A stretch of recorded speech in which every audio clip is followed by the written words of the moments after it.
Assalamualaikum warahmatullahi wabarakatuh. Saya Husnul Alifah dari kelompok 11 akan membahas tentang pembelajaran sejarah kebudayaan Islam Madrasah Aliyah kelas 12 semester ganjil dengan bertemakan sejarah pembaharuan atau modernisasi Islam di dunia. Yang pertama, pembaharuan atau modernisasi dunia Islam. Pembaharuan Islam yang dilakukan sekarang ini mestilah dimulai dengan pendidikan. Karena apa? Pendidikan adalah kunci utama yang membuka pintu ke arah modernisasi atau perubahan. Gagasan dan program pembaharuan pendidikan Islam tidak dapat dipungkiri memiliki akar keterkaitan dengan modernisasi pemikiran peradaban Islam secara keseluruhan. Pada dampak pemikiran dan gerakan pembaharuan terhadap kehidupan beragama, dengan upaya pembaharuan Islam memiliki bentuk pemikiran dan pergerakan telah berdampak terhadap munculnya pandangan dunia, sikap, dan perilaku masyarakat muslim zaman kekinian secara beragama. Pembaruan dalam Islam yang telah berlangsung sejak abad ke-13 sampai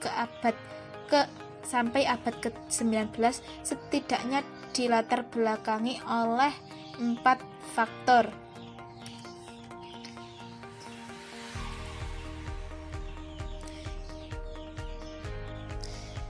Yang pertama, keyakinan masyarakat muslim terhadap supremasi ajaran dasar Al-Quran dan hadis daripada ajaran yang lain.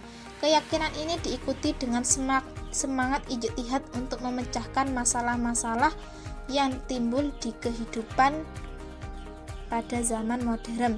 Kedua, reaksi terhadap berbagai paham dan praktik tarikat yang ditengarai telah menggiring keyakinan, pemahaman, sikap, dan perilaku masyarakat muslim.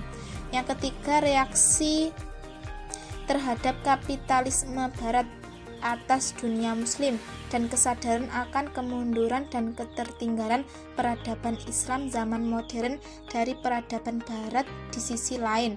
Yang terakhir, keinginan untuk merekonstruksi tatanan kehidupan masyarakat Islam di zaman modern agar secara sosio-moral dan sosio-etnik agar sesuai dengan atau lebih mendekati cita Islam yang dari pembaruan dan modernisasi dunia Islam. Di sini ada pemikiran pembaruan pada tokoh-tokoh dunia Islam. Yang pertama, Muhammad bin Abdul Wahhab.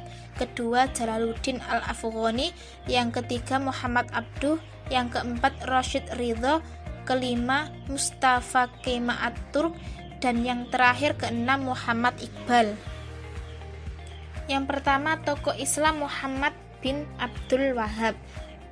Beliau lahir di Unayyah, Arab Saudi, dan wafat di Dariyah pada tahun 1787 Masehi. Nama lengkapnya adalah Abu Abdullah Muhammad bin Abdul Wahhab bin Sulaiman bin Ali bin Muhammad bin Ahmad bin Rashid Al-Tamimi. Beliau adalah seorang yang penghafal Al-Quran pada saat berumur 10 tahun. Sejak kecil ia sudah minat dengan buku-buku tafsir, hadis, dan prinsip-prinsip keimanan akidah. Beliau adalah pendiri kelompok Wahabi yang mazhab fikihnya dijadikan mazhab resmi kerajaan Arab Saudi sampai saat ini. Terdapat gerakan yang dilancarkan oleh beliau adalah suatu gerakan yang memiliki tujuan memurnikan perilaku keagamaan umat Islam yang telah menyimpang dari tuntutan agama yang sebenarnya. Yang kedua, tokoh Islam Jamaluddin Al-Afghani. Nama lengkapnya adalah Sayyid Jamaluddin Al-Afghani dan ia lahir di Asadabad pada tahun 1255 Hijriah atau 1838 Masehi dan Beliau wafat pada tahun 1315 Hijriah atau pada tanggal 9 Maret 1897 di Istanbul. Beliau keturunan dari Husain bin Ali bin Abi Thalib dan ia dikenal dengan nama Asabadi. Dan nama Al-Afghani ini dinisbahkan kepada negeri kelahirannya dan ia lahir dari keluarga yang menganut pada mazhab Hanafi. Dari Teheran ia pindah ke Al-Najd di Irak dan pusat studi keagamaan di Syiah. Disitulah ia menghabiskan waktunya selama 40 tahun sebagai murid Murtadha Al-Ansari. Dari upaya pembaruan dan karya seorang tokoh Al-Afghani ini adalah salah satu latar belakang kultural yang mempengaruhi pemikiran tokoh Al-Afghani dalam gagasan ide pembaruan, yaitu keterpurukan dunia Islam dalam berbagai aspek kehidupan. Terjadinya perpecahan hampir semua wilayah kekuasaan Islam, umat Islam meninggalkan ajaran Islam yang sebenarnya dan banyak lagi.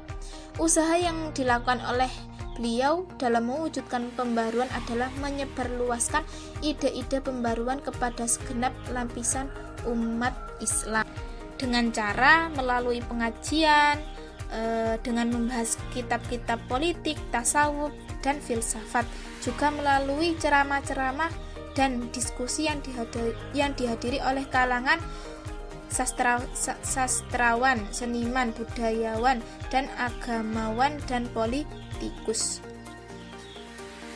Tokoh yang ketiga yaitu tokoh Islam Muhammad Abduh. Beliau lahir dari keturunan seorang ayah Turki yang bernama Abduh Hasan Hajarullah dan ibunya dari suku Arab. Beliau mendapatkan pendidikan di masjid tentang baca tulis dan sanggup menghafalkan Al-Quran pada saat umur 12 tahun. Kemudian beliau berlanjut ke Tanta dan berguru ke Syekh Mujtahid. Sempat kembali ke desa, tapi ia mendapatkan dorongan sehingga ia kembali lagi belajar, dan setelah itu belajar di sekolah Al-Azhar. Dan ia mulai belajar banyak mengenai ilmu filsafat, matematika, dan teologi bersama Al-Afghani. Setelah itu ia lulus dan mendapatkan gelar alim. Dalam upaya pembaruan pada seorang tokoh Muhammad Abduh diantaranya adalah pemikiran keagamaan, yang kedua pemikiran kependidikan, yang ketiga pembaharuan politik, dan yang terakhir keempat pembaharuan hukum. Rashid Ridho. Nama lengkap beliau adalah Muhammad Rashid Ibnu Ali Ridho Ibnu Muhammad Syams al-Din Al-Qalmuni. Tepat dilahirkan di desa Qolamun, daerah Syam pada tanggal 27 Jumadil Ula pada tahun 1280 Hijriah atau 1860 Masehi. Ia adalah silsilah keturunan yang masih bersambung kepada cucu Nabi Muhammad Shallallahu Alaihi Wasallam, yaitu Husain ibnu Ali ibnu Abi Thalib. Pada saat beranjak dewasa, ia sangat dikenal di seluruh wilayah Tripoli sebagai salah seorang ulama yang sangat cerdas, karena ia pandai dalam bidang keagamaan maupun dalam bidang politik, sehingga ia menjadi salah seorang tokoh aliran modern dalam Islam. Hal-hal yang dilakukan oleh Rashid Ridho dalam mengadakan pemikiran pembaharuan diantaranya: 1. Untuk mengetahui Islam yang murni harus kembali kepada Al-Quran dan hadis. Kedua, ajaran Islam katanya tidak membawa kepada statis tapi dinamis. Ketiga, peradaban barat tidak bertentangan dengan Islam.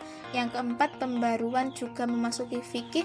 Ia menyalurkan pemikiran pembaruan melalui majalah yang diterbitkan yang bernama Al-Manar. Dan usaha yang dilakukan pada bidang pendidikan adalah membangun sekolah misi Islam dengan tujuan utama untuk mencetak kader-kader mubaligh yang tangguh. Tokoh Islam Mustafa Kemal Atatürk. Ia adalah Mustafa Kemal Atatürk, lahir di Salonika dengan nama Mustafa pada tahun 1881 Masehi. Ayahnya yang bernama Ali Reza Effendi yang bekerja sebagai pegawai biasa di salah satu kantor pemerintah di kota tersebut, dan ibunya yang bernama Zubaide Hanim, seorang perempuan yang sangat amat taat dalam beragama.